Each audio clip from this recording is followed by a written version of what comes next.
गालब मुनिको प्रसङ्गबाट हामी के सिक्न सक्छौँ? साथै योग माया शक्ति अनि भक्ति शक्ति केलाई भनिन्छ? जान्नका लागि सनातन धर्म प्रवचन श्रृङ्खला भाग 59 हेर्नुहोस्। राधे राधे। केही दिनदेखि हामी शरणागत जीवमाथि भगवानले के कस्ता कृपाहरू गर्नुहुन्छ भन्ने बारे चर्चा गर्दै आइरहेका छौँ र थप विषय जान्नु अघि आउनुहोस्, अहिलेसम्म चर्चा भइसकेका विषयवस्तुहरूलाई संक्षिप्त रूपमा मनन गरौँ। सनातन धर्म प्रवचन श्रृङ्खलाको क्रममा अहिलेसम्म हामीले यही बुझ्यौँ कि हामी सबैजना अनन्त मात्राको प्रतिक्षण बढ्दै जाने र सधैँ रहिरहने आनन्द चाहन्छौँ। यस्तो आनन्द भगवान नै भएकाले भगवानलाई पाएर नै हामी सुखी हुन सक्छौँ, अरू कुनै उपाय छैन। भगवानलाई प्राप्त गर्नको निम्ति केवल एउटा उपाय छ, उहाँलाई जान्नु छ। जान्ना साथ भगवान मिल्नुहुन्छ। त्यसैले हामी भगवानलाई जान्नको निम्ति वेद शास्त्रमा गयौँ र वेद शास्त्रले बताए कि केवल भगवानको कृपाद्वारा नै भगवानलाई जान्न सकिन्छ र त्यो भगवानको कृपाको निम्ति उहाँको एउटा शर्त छ र त्यो शर्तको नाम हो भगवत शरणागति। अर्थात् सर्वप्रथम हामीलाई भगवानको शरणमा जानु छ। त्यसपछि भगवानले कृपा गरेर आफ्नो ज्ञान प्रदान गर्नुहुन्छ। त्यसपछि हामी भगवानलाई जान्न सक्छौँ, भगवानलाई प्राप्त गर्न सक्छौँ अनि अनन्त आनन्द प्राप्त हुन्छ। त्यसपछि अरू केही गर्नु पर्दैन, सधैँका लागि हामी मालामाल हुन्छौँ र भगवानको शरणमा जानासाथ भगवानले हामीमाथि अनेक कृपाहरू गर्नुहुन्छ। केही कृपाहरूका बारेमा हामीले चर्चा गरिसक्यौँ। जस्तै भगवानले हाम्रा सबै पापहरू भस्म गरिदिनुहुन्छ, पापको बीजलाई पनि नष्ट गरिदिनुहुन्छ, योगक्षेम वहन गर्नुहुन्छ, उहाँ स्वयं कर्ता बन्नुहुन्छ र यति मात्रै होइन, भगवान त्यो जीवको भक्ति गर्नुहुन्छ, सेवा गर्नुहुन्छ। त्यो जीवका जति पनि बन्धनहरू छन्, तीनवटा गुणका बन्धन, तीनवटा कर्मका बन्धन, तीन तापहरू, यी सबै भगवानले नष्ट गरिदिनुहुन्छ, माया भगाइदिनुहुन्छ। पञ्चकोश, पञ्चक्लेश यी सबै भस्म गरिदिनुहुन्छ। तीनवटा शरीरको जुन बन्धन छ, ती तीनवटा शरीरको बन्धनबाट पनि जीवलाई मुक्त गरिदिनुहुन्छ र दिव्य देह प्रदान गर्नुहुन्छ। यो माइक देह नष्ट गरेर भगवानले दिव्य देह दिनुहुन्छ। यहाँसम्म हामीले यसअघि चर्चा गरिसक्यौँ। अब आउनुहोस् नयाँ विषयको बारेमा चर्चा गरौँ र कृपया सावधान भएर प्रवचन सुन्नुहोस्। हेर्नुहोस्, भगवानको शरणमा जाना साथ यसअघि हामीले बुझिसक्यौँ कि भगवानले अनेक प्रकारका बन्धनहरूबाट मुक्ति दिनुहुन्छ जीवलाई। समग्रमा भन्नुपर्दा दुःखबाट छुटकारा दिनुहुन्छ, किनकि माया दुःखको जननी हो। सबै बन्धनहरू दुःखका कारण हुन् र समग्रमा भन्नुपर्दा अहिलेसम्म जे जति चर्चा शरणागत माथि भगवानले कृपा गर्नुहुन्छ भनेर चर्चा गर्यौँ, ती सबैको सार यही हो कि दुःखबाट भगवानले मुक्ति दिनुहुन्छ।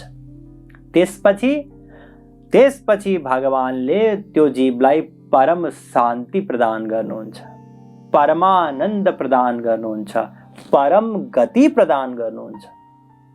यहाँहरूले ध्रुवजी महाराजको बारेमा सुन्नुभएकै छ। श्रीमद् भागवतमा ध्रुवजी महाराजको प्रसङ्ग छ 4औं स्कन्धमा। ध्रुवजी महाराज स्वयंभुव मनु का पुत्र उत्तानपाद का पुत्र हुनुहुन्छ। राजा उत्तानपादका दुईवटा श्रीमती थिए, सुरुचि र सुनीति। सुरुचिका पुत्र उत्तम र सुनीतिका पुत्र ध्रुव। एक दिनको कुरा हो, राजा उत्तमलाई आफ्नो काखमा लिएर बसिरहेका थिए उत्तानपाद। र यतिकैमा ध्रुव पुगे त्यहाँ र ध्रुव पनि आफ्नो पिताको काखमा बस्नको निम्ति काखमा चढे। यो दृश्य सुरुचिले देखिन्। उनलाई सौताको पुत्रप्रतिको जुन एउटा ईर्ष्या हुन्छ सौताको, त्यसको कारणले गर्दा त्यो पुत्रलाई गाली गरिन्। त कसरी त्यहाँ उहाँको आसनमा उहाँको काखमा बस्दैछस्, तेरो त्यहाँ बस्ने अधिकार छैन। अब राजाको विशेष प्रेम थियो सुरुचि प्रति, त्यसैले राजाले केही भन्न सकेनन्। यता उनले गाली गरिरहन् बच्चालाई। र त्यस क्रममा उनले बताइन् कि यदि तलाई राजाको काखमा उहाँको आसनमा बस्नु छ भने तैले मेरो गर्भबाट जन्म लिनु पर्थ्यो। त सुनीतिको गर्भबाट आइस, त्यसैले त योग्य छैनस्। त्यसैले जा भगवानको आराधना गर। तपसाराध्य पुरुषम तस्यैवानुग्रहेण मे। जब भगवानको आराधना गर्छस् अनि उहाँको कृपाद्वारा यदि मेरो गर्भबाट त आइस भने गर्भे त्वं साधयात्मानं यदिच्छसि नृपासनम। यदि राजाको काखमा बस्ने यस्तै चाहना छ, रुचि छ भने गएर भगवानको उपासना गर, भक्ति गर। अब सानो बालक, कहिलेकाहीँ बच्चाहरूले कुनै कुरा एकदम इखमा लिन्छन् र त्यो इखमा उनीहरू यस्तो कार्य गर्छन् जुन ठुला ठुला व्यक्तिहरू गर्न सक्दैनन्। ध्रुवजी महाराजले यो कुरालाई इखमा लिनुभयो। त्यहाँबाट रुँदै जानुभयो आफ्नो माताश्रीको समीपमा। सुनीतिले आफ्नो पुत्रलाई सम्झाइन् कि हे पुत्र, त अभागी नै होस्, आफ्नै कर्मको फल हो, त मेरो कोखबाट जन्म लिइस्। त्यसैले कसैप्रति दुर्भावना गर्नु यसको कुनै अर्थ छैन। यदि आफ्नो कल्याण चाहन्छस् भने भगवानको भक्ति गर्नु। भगवानको भक्तिद्वारा सबै थोक प्राप्त हुन्छ। यदि उहाँको शरणमा गइस् भने उहाँ शरणागत वत्सल हुनुहुन्छ। उहाँले कृपा गरेर सबै चिज दिन सक्नुहुन्छ। यस प्रकारले माताजीले सम्झाउनु भयो। ध्रुवजी महाराजले त्यो कुराको विचार गर्नुभयो, चिन्तन गर्नुभयो र अन्तिममा घर छोडेर निस्किनु भयो। बाटोमा नारदजीसँग भेट भयो। नारदजीले सम्झाउनु भयो, तत्त्वज्ञान दिनुभयो, शरणागतिको उपदेश दिनुभयो र वृन्दावनमा गएर साधना गर्ने आज्ञा दिनुभयो यमुनाजीको किनारमा। ध्रुवजी महाराज जानुभयो वृन्दावन, मधुवनमा गएर उहाँले साधना गर्नुभयो। साधना गर्दा गर्दा जब भगवानको पूर्ण शरणागतको अवस्थामा पुग्नुभयो, भगवानले दर्शन दिनुभयो। दर्शन दिएर ध्रुवलाई सर्वोच्च पद प्रदान गरिदिनु भयो। यहाँहरूले ध्रुव ताराको बारेमा सुन्नुभएको होला। एउटा त पञ्चमहाभूतको ध्रुव तारा हुन्छ, अर्को त्यही ध्रुवासन हुन्छ दिव्य जगतमा। र जुन परम पद हो जसको प्रदक्षिणा सप्तर्षिहरू समेतले गर्दछन्, त्यो परम पद भगवानले ध्रुवजी महाराजलाई दिनुभयो। सुदुर्लभम यत् परमं पदम हरेर माया विनस्तत् चरणार्चनार्जितम। भागवत 4:9-28। अर्थात भगवानको चरण कमलको शरण ग्रहण गर्नाले ध्रुवजी महाराजलाई सर्वोच्च पद, परम पद प्राप्त भयो। यो भगवानले शरणागत माथिको कृपा। नचाहँदा नचाहँदै पनि त्यसपछि ध्रुवजी महाराजलाई राज्य गर्ने आज्ञा दिनुभयो, राज्यको हक दिलाइदिनु भयो। यो प्रकरण यहाँहरूले भागवतमा पढ्नुभयो होला अथवा सुन्नुभयो होला। यस प्रकारले यहाँ बताउन खोजिएको कुरा के हो भने भगवानले परमानन्द प्रदान गर्नुहुन्छ, परम शान्ति प्रदान गर्नुहुन्छ। भगवानले गीतामा पनि बताउनु भएको छ, तत्प्रसादात् पराम शान्तिम स्थानम प्राप्स्यसि शाश्वतम। यदि कसैलाई शाश्वत पद चाहिन्छ, परम शान्ति चाहिन्छ, परमानन्द चाहिन्छ भने त्यो भगवानले प्रदान गर्नुहुन्छ। कसरी? कृपा गरेर, उहाँको शरणमा जान साथ। यसरी भगवानले कृपा गरेर सबै दुःखबाट पनि छुटकारा दिनुहुन्छ, जसको बारेमा हामीले हिजो चर्चा गरेका थियौँ, र परमानन्द पनि प्रदान गर्नुहुन्छ। र यति मात्रै होइन, यहाँहरूलाई अझै रहस्यको कुरा बताऊँ। भगवानले शरणागत जीवलाई योग माया शक्ति प्रदान गर्नुहुन्छ। अब यो योग माया शक्ति केलाई भनिन्छ? यहाँहरूले सुन्नुभयो होला। कतिपय भ्रमित छन्, कतिपय सोच्दछन् कि योग मायाको अर्थ हो प्रकृति। होइन, भगवानका 3वटा शक्तिहरू हुन्छन्। यहाँहरूले सुन्नुभयो होला, यस अघि पनि मैले बताइसकेको छु। चित शक्ति, जीव शक्ति र माया शक्ति। यहाँ जुन चित शक्ति हो, यो चित शक्तिलाई वेदव्यासजीले पराशक्ति भन्नुभएको छ।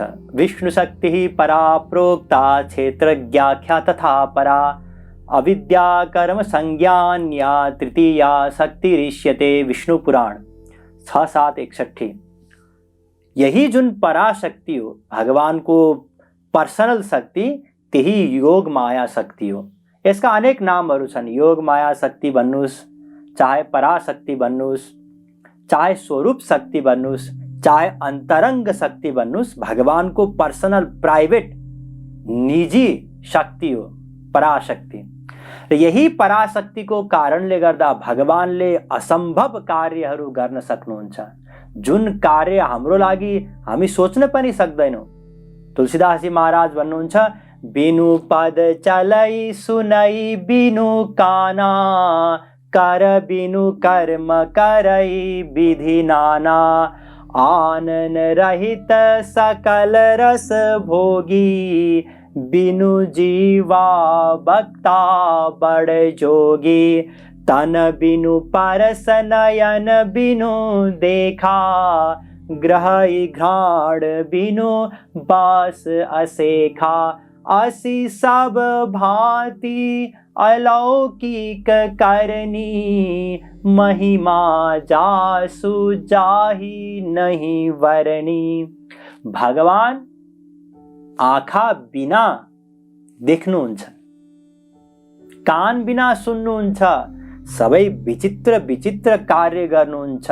एउटा भगवान अनंत कोटि ब्रह्माण्डमा प्रत्येक ब्रह्माण्डको, प्रत्येक लोकको, प्रत्येक देशको, प्रत्येक गाउँको, प्रत्येक टोलको, प्रत्येक कुना काप्चाको, त्यहाँ रहेका अनन्त जीवहरूको, असंख्य जीवहरूको, अनन्त जन्मको, प्रत्येक क्षणको, प्रत्येक संकल्पको हिसाब राख्नुहुन्छ एउटा भगवान। कसरी? त्यही योग माया शक्तिको कमाल हो यो। र यो यति ठुलो शक्ति भगवानले प्रदान गरिदिनुहुन्छ शरणमा जान साथ।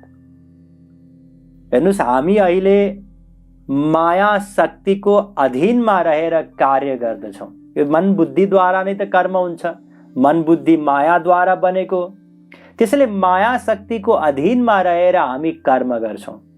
तर भगवान र भगवानको शरणमा गइसकेपछि भगवानले ती शरणागत महापुरुषहरूलाई योग माया शक्ति दिएको कारणले गर्दा भगवान र महापुरुषले योग माया द्वारा कार्य गर्नुहुन्छ। शरण में जाऊं यदि गोविंद राधे, माया छुड़ा के योग माया लगा दे। मायालाई हटाइदिएर, भगाइदिएर, मायाको बन्धनबाट मुक्त गराएर भगवानले योग माया शक्ति दिनुहुन्छ। यति सर्वोच्च शक्ति भगवानले शरणागत साधकको निम्ति दिनुहुन्छ। र यति मात्रै होइन, भगवानले भक्ति शक्ति प्रदान गर्नुहुन्छ। यो भक्ति शक्ति के हो यसको बारेमा विस्तृत रूपमा म पछि व्याख्या गर्नेछु। अहिले यति बुझ्नुहोस् कि भक्ति भगवानको त्यो शक्ति हो। योग माया शक्ति त दिइसक्नुभयो शरणागत साधकलाई, तर यदि कसैले लालसा गर्यो, चाहना गर्यो भने भगवानले भक्ति शक्ति पनि दिनुहुन्छ। यो यस्तो शक्ति हो जसको अधीनमा स्वयं भगवान हुनुहुन्छ। भक्ति वसः पुरुषः भक्तिरेव भूयसी माठर श्रुति वेद भन्दछ भगवान भक्तिको अधीनमा हुनुहुन्छ। र यही भक्ति पाएको कारणले गर्दा, भक्तसँग यो भक्ति शक्ति मिलेको कारणले गर्दा ती भक्तहरूको पनि अधीनमा भगवान हुनुहुन्छ। त्यसैले त भगवान स्वयं भन्नुहुन्छ अहम भक्त पराधीनो य स्वतन्त्र इव द्विज, भागवत 9:4-63, अर्थात् म भक्तहरूको अधीनमा छु। हेर्नुहोस् त कति ठुलो ठुलो कामहरू गर्नुहुन्छ भगवान जीवको निम्ति, कति ठुला ठुला कुराहरू दिनुहुन्छ, भक्ति नामको शक्ति दिनुहुन्छ। यदि कुनै व्यक्तिसँग सबैभन्दा ठुलो पुँजी छ भने हत्तपत्त त्यो कसैलाई पनि दिन चाहँदैन, तर भगवानसँग जुन सर्वोच्च पुँजी हो भगवानको भक्ति शक्ति, त्यो पनि भगवानले दिनुहुन्छ। र यति मात्रै होइन, भगवान शरणागतको निम्ति जे पनि गर्न तयार हुनुहुन्छ।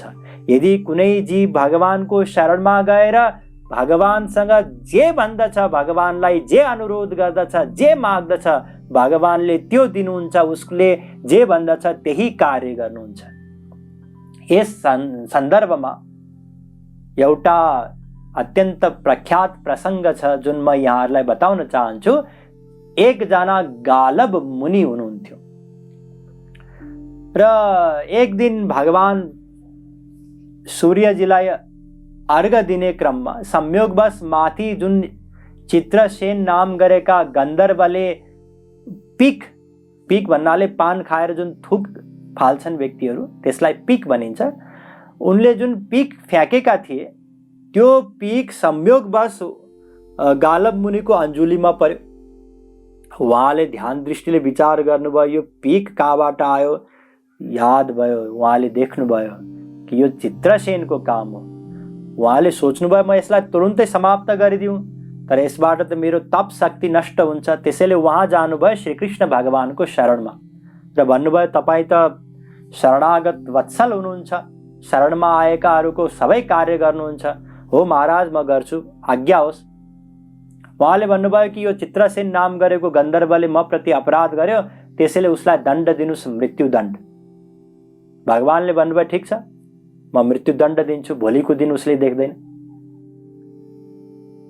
उहाँ गालब मुनि त्यहाँबाट हिँड्नुभयो र नारदजीले यसको चाल पाउनुभयो र गएर चित्रसेनलाई सुनाउनु भयो, है अब 13 दिन सकिए, भगवान श्रीकृष्णले सङ्कल्प गर्नुभएको छ तँलाई मारिदिन्छु भनेर। चित्रसेन अब दुखी भए, किनकि स्वयं भगवानले जब सङ्कल्प गर्नुभयो भने अब कसले बचाउन सक्छ। नारदजीको अगाडि रोए, बिन्ती गरे कि प्रभु कुनै उपाय छ भने बताउनुहोस्, अब मेरो त सहारा कोही पनि रहेन। नारदजीले भन्नुभयो एउटा उपाय हुन सक्छ। के उपाय? नारदजीले बताउनु भयो आज राति नै यमुना नदीको किनारमा जानु, त्यहाँ सुभद्रा स्नान गर्न आउँछिन् राति, र उनको अगाडि विलाप गर्नु र सहयोगको निम्ति जब उनले प्रस्ताव गर्छिन् तब वचनबद्ध गराएर मात्रै श्रीकृष्णबाट बचाउनको निम्ति भन्नु। चित्रसेनले नारदजीको उपाय अनुसार गएर यमुना नदीमा प्रतीक्षा गरेर बसे। जब श्रीकृष्णकी बहिनी सुभद्रा स्नान गर्नको लागि राति गइन्, तब चित्रसेन रुन थाले, विलाप गर्न थाले। सुभद्रालाई लाग्यो कि यति राति को विलाप गर्दैछ, दिन दुखी, आर्त पुकार, करुण पुकार।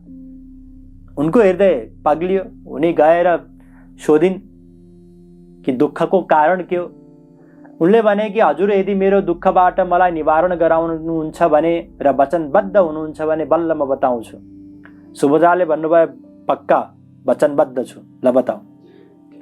त्यसपछि उनले बताए कि मलाई श्रीकृष्णले मार्ने संकल्प गर्नुभएको छ, उहाँबाट मलाई रक्षा गर्नुहोस्।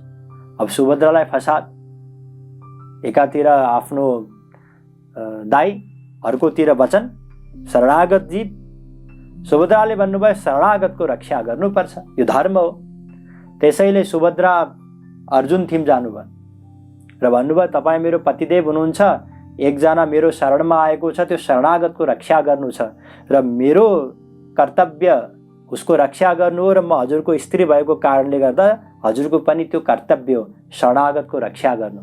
अर्जुनले भने अवश्य, र रक्षा कोबाट गर्नुपर्छ? सुभद्राले भनिन् कि मेरो दाईबाट, श्रीकृष्णबाट। अब अर्जुनले विचार गरे उहाँ त मेरो इष्टदेव हुनुहुन्छ, तर शरणागतको स्थान सर्वश्रेष्ठ छ। अर्जुनले आश्वासन दिनुभयो जबसम्म म रहन्छु तबसम्म तिमीलाई कसैले केही गर्न सक्दैन। उताबाट श्रीकृष्ण भगवान सुदर्शन चक्र लिएर आउनुभयो, यताबाट अर्जुन गएर सावधान गराए कि प्रभु यद्यपि हजुर भगवान हुनुहुन्छ, मेरो इष्टदेव हुनुहुन्छ, तर यहाँ शरणागतको कुरा छ, त्यसैले हजुरले जबसम्म म छु उसलाई मार्न सक्नुहुन्न। भगवानले सम्झाउनु भयो अर्जुन हेर मसँग त सुदर्शन चक्र छ, त्यसैले तिमी साइड लाग, बाटो नरोक, किनकि तिमीसँग यसको कुनै उपाय छैन सुदर्शन चक्रबाट बच्नको निम्ति। अर्जुनले भने प्रभु मसँग उपाय छ, मसँग पाशुपतास्त्र छ। भगवान शङ्करजीले अर्जुनलाई पहिल्यै दिनुभएको थियो महाभारतको युद्धभन्दा पहिले, र आजसम्म अर्जुनले प्रयोग गरेका थिएनन्, र पहिलो पटक प्रयोग गर्न जाँदैछन्, त्यो पनि इष्टदेवको विरुद्ध। के को निम्ति? शरणागतको रक्षाको निम्ति। उता भगवान श्रीकृष्ण शरणागतको निम्ति अर्जुनलाई मार्न तयार हुनुहुन्छ, यता अर्जुन शरणागतको रक्षाको निम्ति भगवान श्रीकृष्ण प्रति पाशुपतास्त्र चलाउन तयार छन्। भगवान श्रीकृष्णले सुदर्शन चक्र छोडिदिनु भयो, अर्जुनले पाशुपतास्त्र छोडिदिए। भगवान शङ्करजी आउनुभयो, दुवै अस्त्रलाई रोक्नुभयो। सुदर्शन चक्र पनि भगवान शङ्करजीले नै दिनुभएको थियो श्रीकृष्णलाई। दुवै अस्त्रलाई रोकेर उहाँले भन्नुभयो प्रभु यो हजुरहरू के गर्दै हुनुहुन्छ? यसले त प्रलय हुन्छ समयभन्दा पूर्व नै, चराचर सृष्टिमा सबै जीवहरू मर्छन्, हजुरहरू दुवैजना त अमर हुनुहुन्छ, मर्नुहुन्न, केही पनि फरक पर्दैन। त्यसैले आफ्नो आफ्नो अस्त्र फिर्ता लिनुहोस्। भगवान शङ्करजीले शान्त गराउनु भयो र गालव मुनिलाई सम्झाउनु भयो। गालव मुनि प्रारम्भमा मानेनन्, उनले भने कि म चारैजनालाई भस्म गरिदिन्छु, श्रीकृष्णलाई पनि, अर्जुनलाई पनि, सुभद्रालाई पनि, चित्रसेनलाई पनि। हातमा पानी लिएर सङ्कल्प मन्त्र पढे र पानी छोड्दै थिए। सुभद्राले आफ्नो भक्तिको शक्ति प्रयोग गरेर गालव मुनिको तपश्चर्याको शक्तिलाई बाँधिदिनु भयो। तपश्चर्याको शक्ति सीमित हुन्छ, भक्तिको शक्ति अनन्त हुन्छ। गालव मुनिको पानी जमिनमा नै खसेन। पछि सम्झाइ बुझाइ गरेपछि गालव मुनि पनि माने। यहाँ बताउन खोजेको कुरा के हो भने शरणागतको निम्ति भगवान जे पनि गर्न तयार हुनुहुन्छ। यस प्रकारले शरणागतको निम्ति भगवानको सर्वोच्च स्थान छ। शरणागति सम्बन्धी अझै धेरै कुराहरू जान्न बाँकी छ, जानिनेछ, तर आज होइन भोलि। श्रीमद् सद्गुरु भगवान की जय।